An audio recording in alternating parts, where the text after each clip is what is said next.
सदाशिवसमारम्भाम् शङ्कराचार्यमध्यमाम् अस्मदाचार्यपर्यन्ताम् वन्दे गुरुपरम्पराम् श्रुतिस्मृतिपुराणानाम् आलयम् करुणालयम् नमामि भगवत्पादशङ्करम् लोकशङ्करम् शङ्करम् शङ्कराचार्यम् केशवम् बादरायणम् सूत्रभाष्यकृतौ वन्दे भगवन्तौ पुनः पुनः ईश्वरो गुरुरात्मेति मूर्तिभेदविभागिने व्योमवत् व्याप्तदेहाय दक्षिणामूर्तये नमः।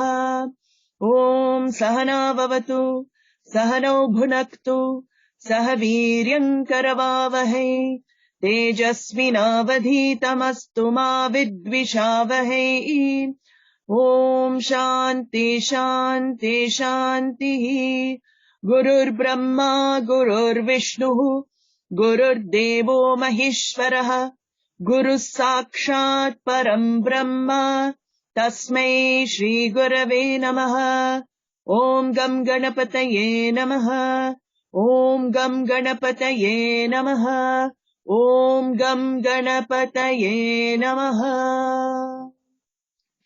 रूपम् दृश्यम् लोचनम् दृक् तद्दृश्यम् दृक्तु मानसम् दृश्यादिवृत्तयः साक्षी दृगेव न तु दृश्यते। Verse 15. Antardrik दृश्ययोर्भेदम् बहिश्च ब्रह्मसर्गयोः आवृणोत्यपरा शक्तिः सा संसारस्य कारणम्. So this is the verse we were seeing last time. Just to refresh a little bit. So we have seen two powers of Maya Shakti. Maya Shakti with two powers. The power of concealment, the first power, avaranam, avrinoti. Here it is avrinoti, avritti. If you see that in the verses, power of concealment. And she conceals, and then what else does she do? Her other job is to project, vikshepa shakti. So there's concealing power, first power of Maya, and then there's a projection power of Maya. And these powers have function on the individual level and on the external level as well. The individual level, what happens on the individual level, that is the whole issue, that is the whole problem of samsara, that it says in this verse that avarana shakti is the main problem for all individuals. It covers the vision of the truth. It covers the vision of reality. It covers our eyes from what is drik and what is drishya. So what is the seer and what is the seen? So what happens when it covers the reality? Then I take whatever is seen to be the seer. And that is the beginning of all my suffering in life. When I take the attributes of everything that's seen onto the seer, I suffer. And that is what is called samsara. And on the macro level, in this verse, it is said is that what is concealed on the macro level? The macro level, my vision, I see the world. And I take this whole jagat to be real. Everything I take to be real. All the objects I take to be real. All the people I take to be real. Everything is so real for me. And what is the truth?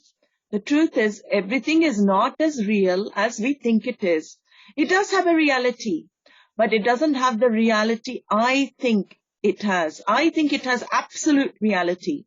And this is where the avarana shakti covers. It is like an X-ray, when we go for X-ray. X-ray is able to penetrate through the body and get to the bones as well. X-ray, it's able to, when you see the X-ray, it's able to sift out all the flesh and everything else and then go straight to the bone. And I'm not saying, we all walk, if you have the vision, it doesn't mean you see everybody as walking skeletons. No, that's not what we're saying. But all the nama rupas that we see, all the names and forms, when we look with the X-ray vision of Shastra, with that vision of knowledge, what happens? Nothing is as solid as it seems. Nobody is as solid as it seems. And everything has a reality.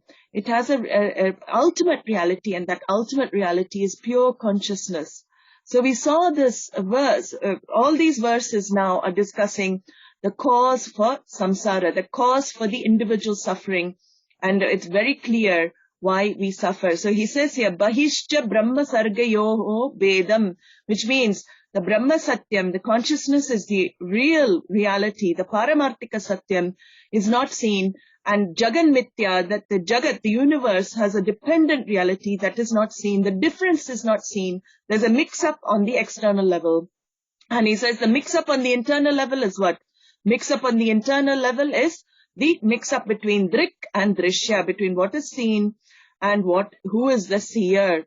So, Vikshepa Shakti, the power of projection of Maya, creates no problem actually. We can live with that. We can live with the power of projection, but the power of projection becomes a big problem. Why? Power of projection only becomes a problem when there is ignorance. Because I don't know myself, what I really am. What happens? I project everything I'm not. So then the other power of Maya functions on the individual level in not a very healthy manner. Because I don't know who I am in essence. I don't know myself to be fullness. I don't know myself to be the meaning of satisfaction. I don't know myself to be the meaning of adequacy, total adequacy. I don't know myself as the Shastra sees me. And what happens? I take myself to be a limited individual, small, inadequate, and always a victim of forces external of the world, always a victim of people and things that are happening, situations, everything, because I take myself to be a limited person. Avarana Shakti covers that. And when I take myself to be a limited person, what will Vikshepa do? It projects everything I am not. Everything, all the Vikshepa, the projections. I project onto this world that is Ishvara Shrishti, whatever is Ishvara, we know that. I project my own fears. I project my own anxieties. And sometimes they are not real. Sometimes, most of the time, why sometimes? Most of the time, I'm living in my head, I'm living in my mind, in my own projections. And I make that a reality, and then I suffer because of the projections. So this is, again, due to these two Shaktis of Maya. That is what these verses are talking about.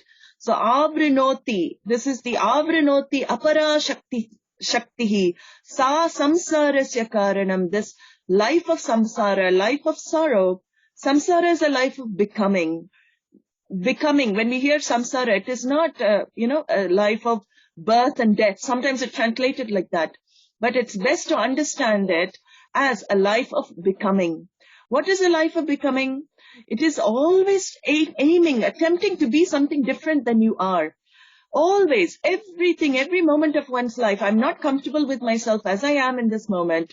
I have to become bigger, I have to become better, I have to get this, I have to get that.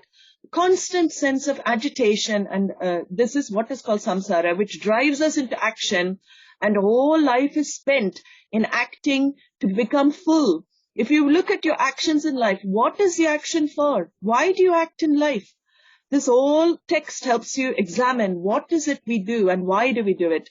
We act because we don't feel happy. We don't feel full. We think by gaining something. We think by changing something in us. We think by doing something to others. We think by changing situations. We think by traveling somewhere, we are going to get happy. Yes, it does bring in some happiness. We're not denying it doesn't bring some happiness. But what we are looking for is permanent happiness. Nobody can deny they're looking for permanent happiness. That is the basic urge of every human being. I want to be happy.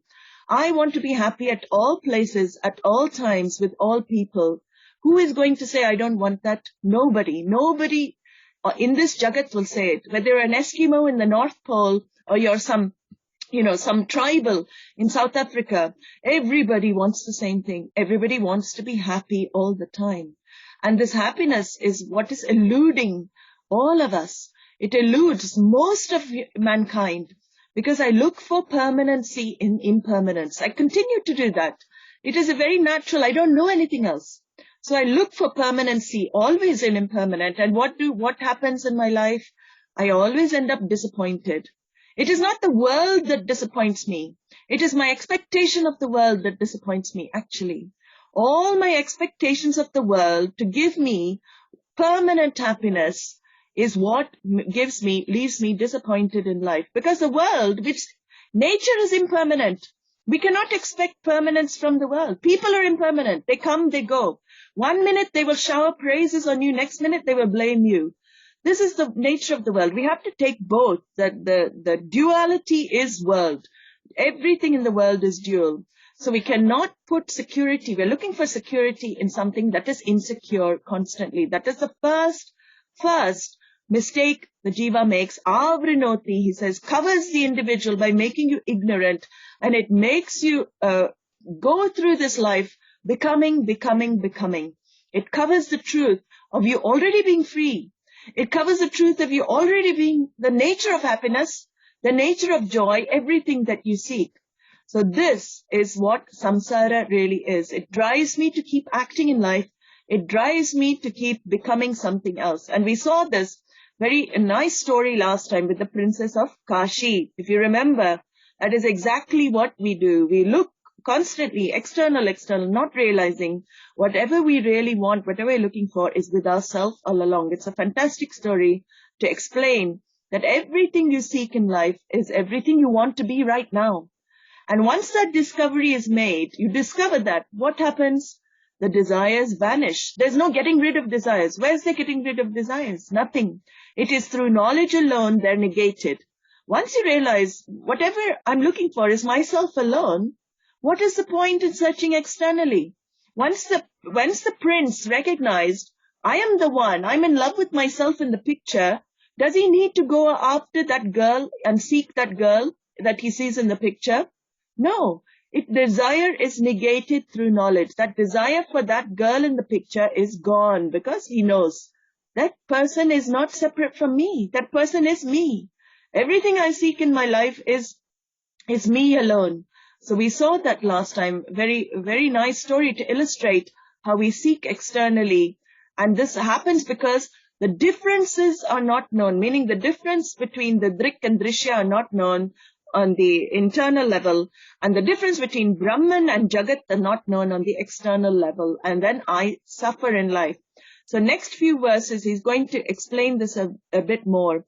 As we've seen, how can this ephemeral, transient Jagat give me total permanence and security?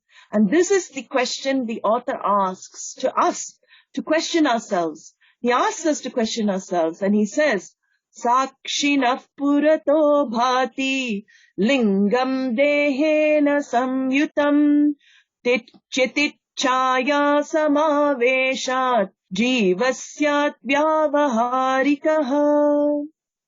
So in this verse, he explains, who is this individual? Who are you? Who are you, this transactional individual, the one who lives in this world, the one who works in the world? What is the reason for the samsara that you go through in life, this life of becoming? What is the reason you suffer in life? Explained in the next few verses. First of all, he explains, what is this jiva? We've seen this in the previous verses, but he's just reiterating. He says, Sakshinah purato bhanti lingam dehena samyutam.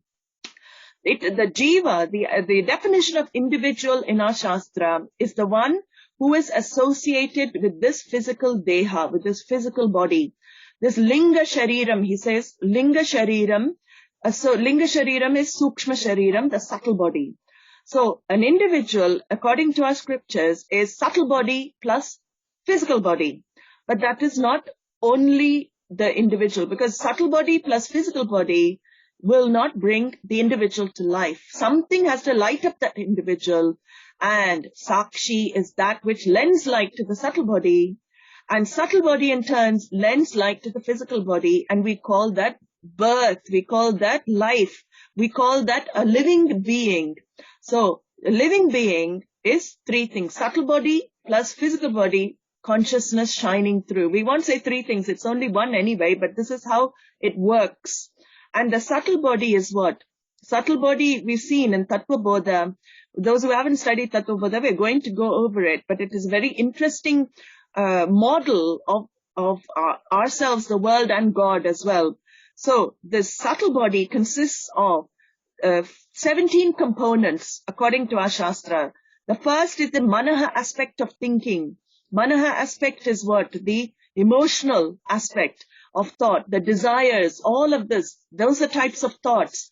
Ahankara, the I sense. Buddhi, the intellect. Chittam, memory. And five karmendriyas, the 5 organs of action. 5 jnanendriyas, the 5 sense organs. And the 5 panchapranas, the 5 pranas. This is the subtle body, the powers in the subtle body of an individual. And these powers help the physical body to express itself in the world. And this jiva comes to life because of this subtle body, consciousness shining, reflecting through the subtle body, lingam bhati.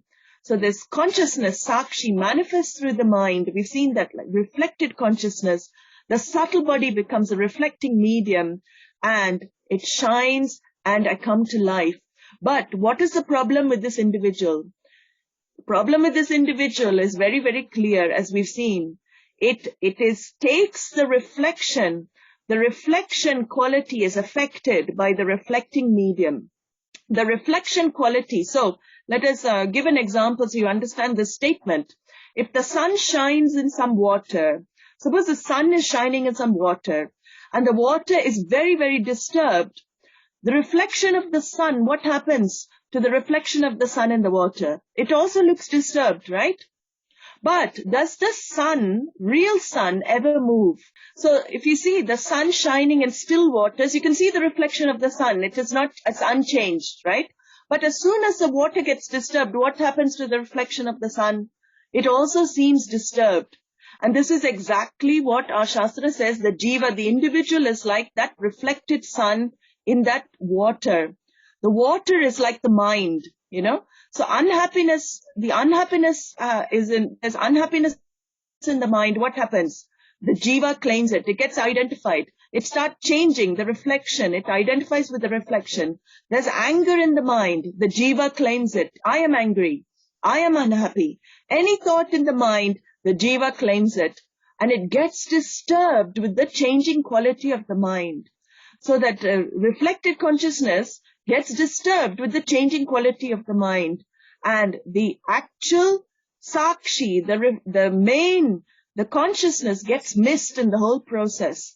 The reflection is taken to be real. The changing reflection is taken to be real.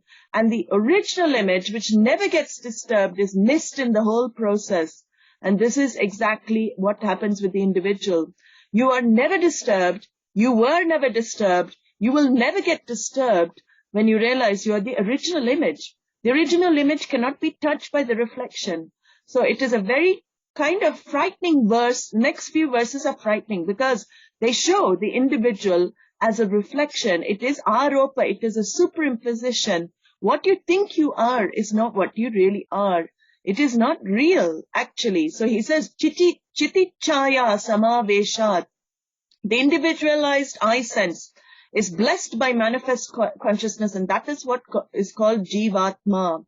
But the individualized I sense, or ahankara, the ego, is nothing but self. It is nothing but consciousness, actually.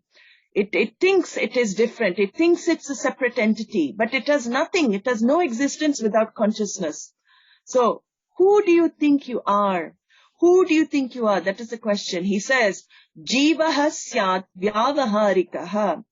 You are the one who transact in the world. In 2 roles you transact. All our transactions can be put into these 2 roles. Everything we do in 2 roles. What are these 2 roles? Karta and Bhokta. These are the 2 roles that all individuals have. What is Karta? The doer. I act in life. I do in life. And who do I do for? Do I do for my son? Do I do for my wife? Do I do for my family? I may think I'm doing for them, But ultimately, who am I really doing for? If I think I'm doing it for them, if they're happy, I'm happy. Again, it comes back to my happiness, right? Everything comes back to my happiness. I'm doing everything actually for my happiness. And that is the other role we play. Karta bhokta. The doer always does action for the enjoyer, for the experiencer. The doer does actions because the bhokta is there to experience the result of those actions. So the mother is karta. A mother is the doer for the mother bhokta, for the mother experiencer. The father is doer, karta, for the father experiencer, bhokta. The employee is karta, doer, for the employee, bhokta. So everybody is two, actually. The karta, the doer, always performs actions for the experiencer of results. That's you, two people in you. One who does, one who experiences the results. I do everything for that. So in fact, all of us are split personalities. Everybody in this jagat is a split personality. There's two. And we keep growing this all our life. This is what is called transactional jiva. He says vyavaharika jiva. Every individual is two, split personality. I go around the jagat. I travel this jagat. I go to various places. I go from body to body, not just in this jagat. I travel from body to body to body, or I go to heaven in no bodies, or I go into Naraka, I go to the hells, the 7 down, 7 up that our Shastra talks about. We can go 7 up, and even in English we say 7th heaven. It must have come from Vedic 7th heaven. Our 7th heaven is the highest heaven. So you can travel to heaven as well. You can also travel to the hells, the lower lokas as well, and suffer.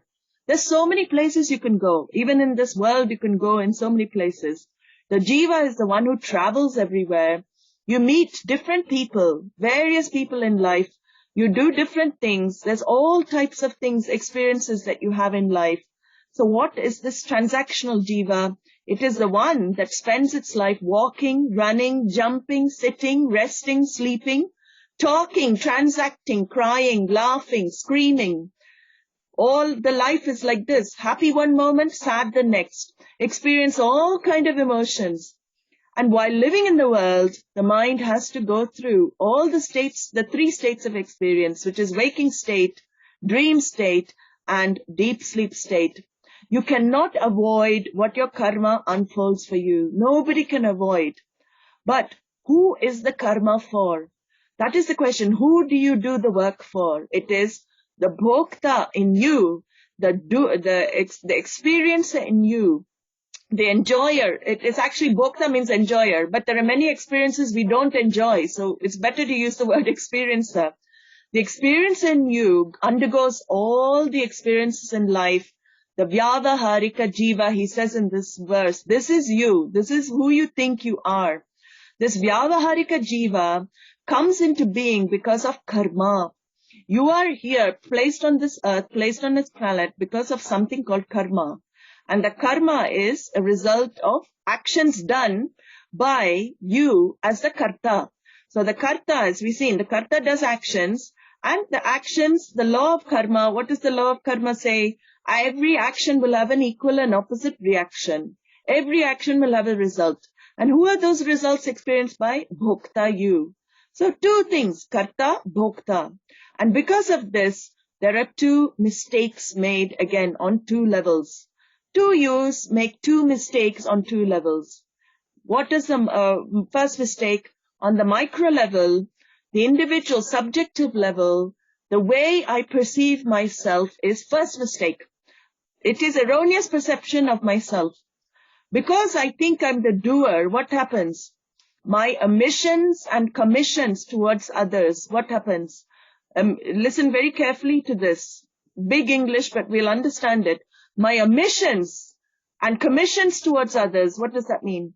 What I should have done that, I did not do it. I shouldn't have done that, I did it. That is called omission and commission. Towards others, what happens? Leaves me feeling guilty. Guilt and regret because I am karta. Karta creates guilt and regrets in life.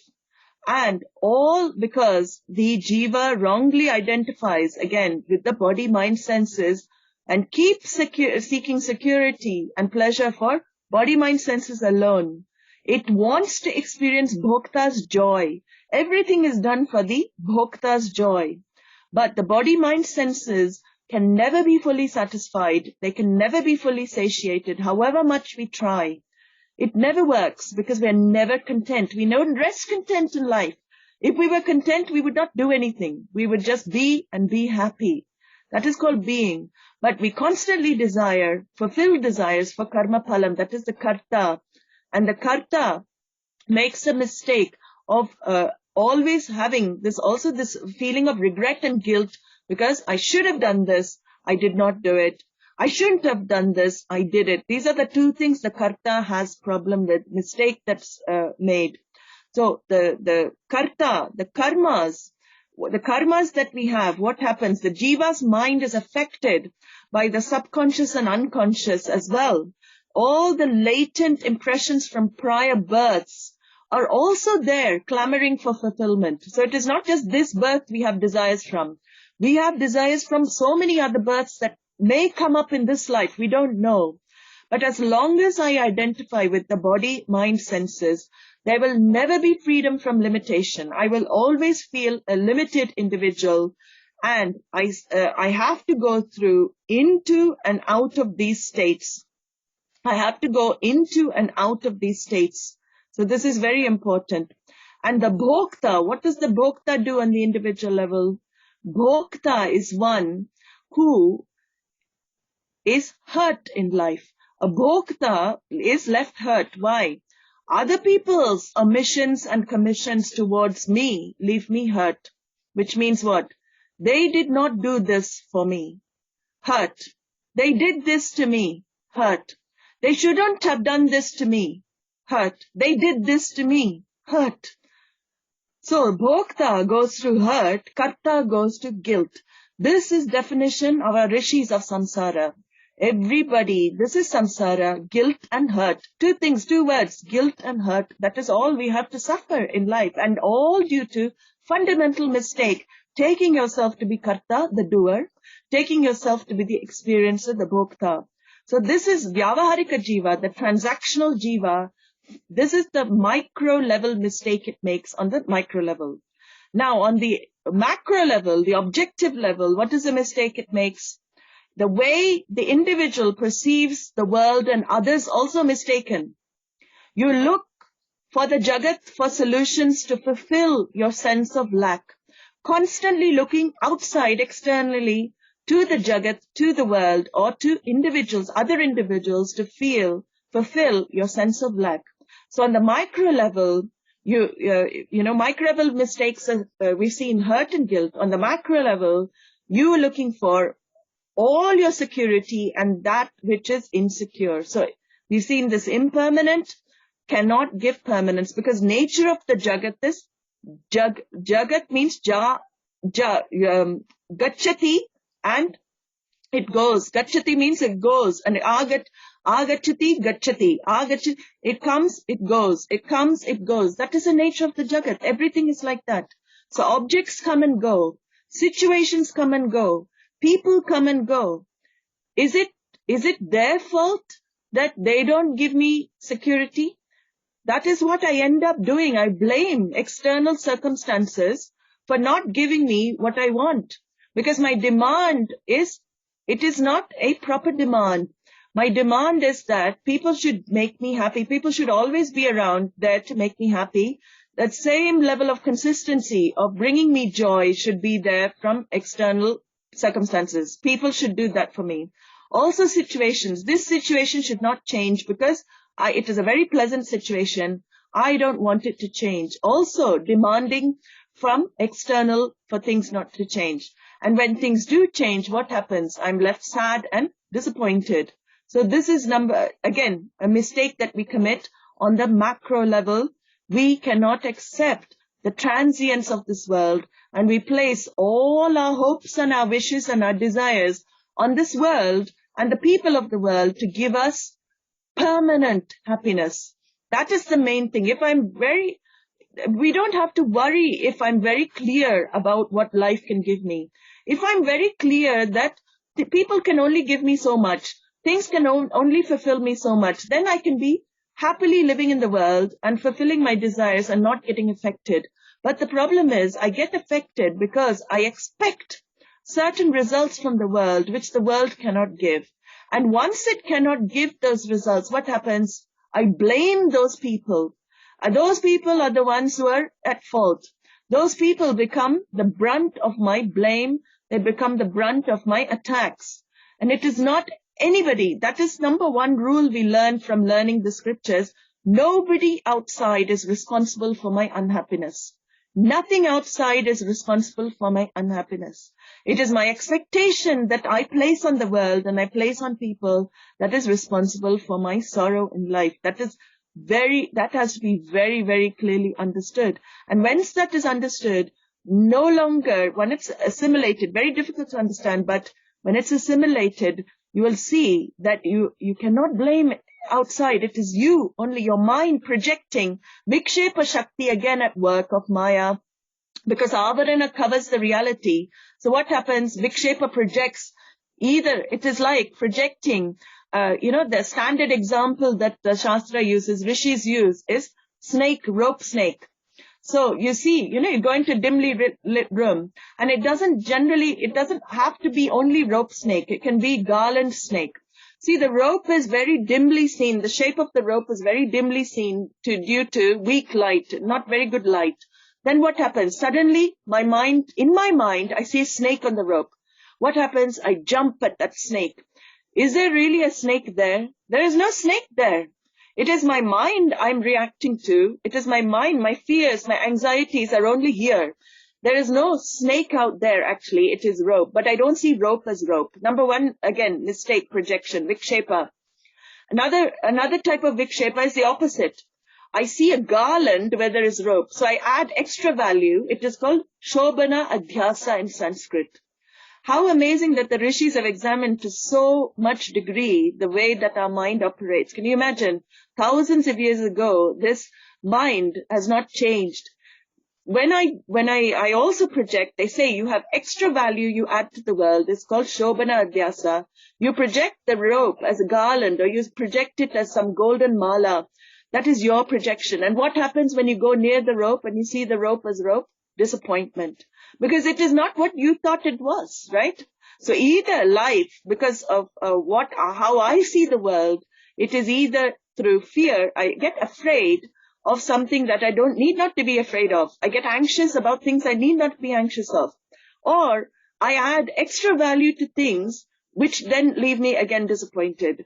So these two things we swing from. Again, this is the macro level mistake we make. We put on too much value, or we see things in a wrong way, and we suffer because it is not exactly like so much imagination can take place.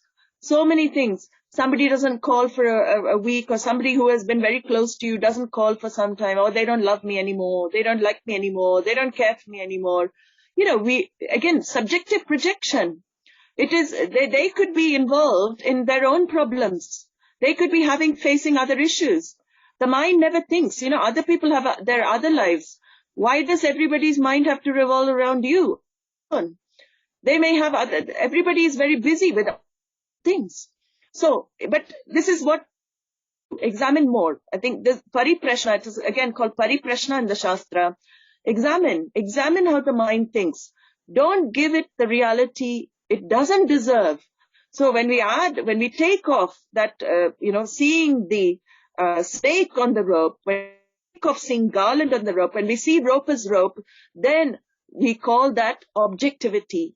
We are seeing Ishvara then. That is total objectivity in life, and that is what Shastra's teaching helps one to discover. That level of objectivity where I'm not swayed, whatever. I see rope as rope. Rope doesn't affect me. I see what is, and what is reality, what is Ishvara, not with my projections on Ishvara. So this is the description of Jiva Vyavaharikasya Jivaha in the Shastra.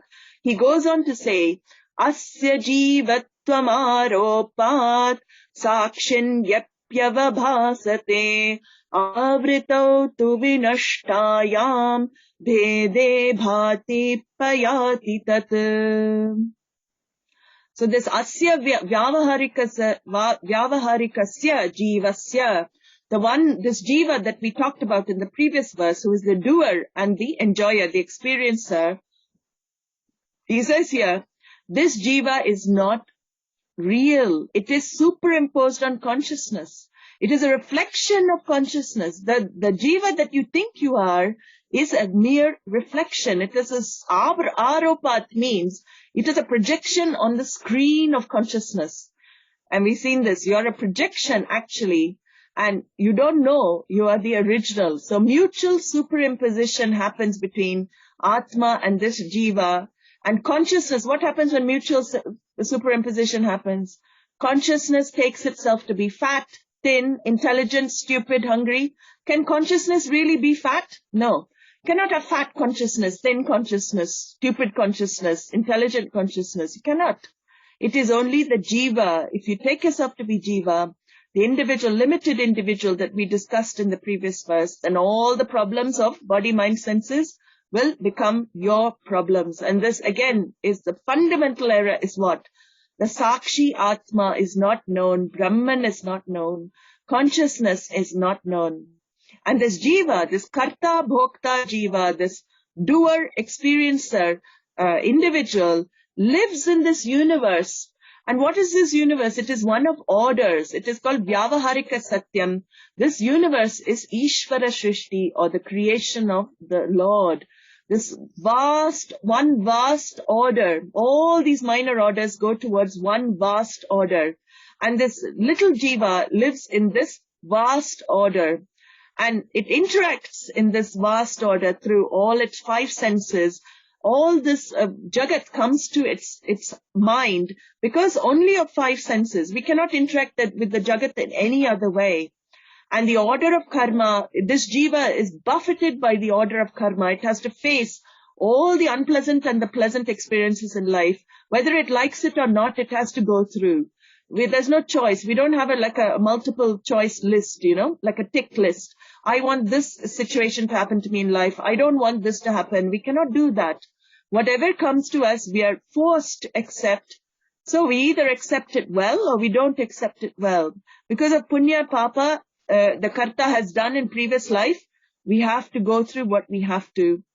But he says here, this jiva is a projection. It is not the real you. It is the reflected you. It is like the sun reflection being projected on the water. The water is like the mind. Sometimes it may be still and the sun looks still. It looks undisturbed. You feel in those times, oh, I'm so peaceful. I'm so calm. And you don't want anything to change. Then suddenly there's turbulence in the water. What happens? The sun gets disturbed. The sun reflection gets disturbed. And what is the thought? I am disturbed. I am angry. I'm jealous. I am sad. All of the disturbances of the thoughts come to you. So in that way, the jiva changes constantly due to the quality of the reflecting medium. The reflecting medium changes, the jiva changes. And what is the truth? Is the sun ever touched by the reflection? No. It is never touched. Whatever is happening to the reflected sun in the water can never touch the original sun. It can never hurt the original sun. In the same way, Sakshi in every jiva, whatever the jiva is doing, all the busyness of the life of the jiva, all the ups and downs of the jiva, there is something within every individual that is totally peaceful, untouched, like the deep, still waters of the sea, ocean. The deep, still waters unaffected, untouched by all the waves on the surface, and they remain untouched and they remain unpolluted down there. And this is what Sakshi Atma is. This is what your true reality is. That which is undisturbed, unaffected, asangaha. Asangaha means asangoham, which means totally uninvolved actually in what is happening. Is the sun. The sun, it lends existence to what is happening. At the same time, is it involved in anything that's happening? It is not. It is only the reflected image that is going through all the changes. The sun remains uninvolved. So this verse will take a bit more elaboration, but we will leave it here. Om Sarve Bhavantu Sukhinah, Sarve Santu Niramayah, Sarve Bhadrani Pashyantu, Ma Kaschit Dukkha Bhag Bhavet, Asato Ma Satgamaya, Tamaso Ma Jyotirgamaya, Mrityor Ma Amritam Gamaya, Om Purnamadav Purnamidam Purnat Purnamudachyate, Purnasya Purnamadaya Purnamevavashishyate. Om Shanti Shanti Shanti. Harihi Om Shri Gurubhyo Namaha. Harihi Om.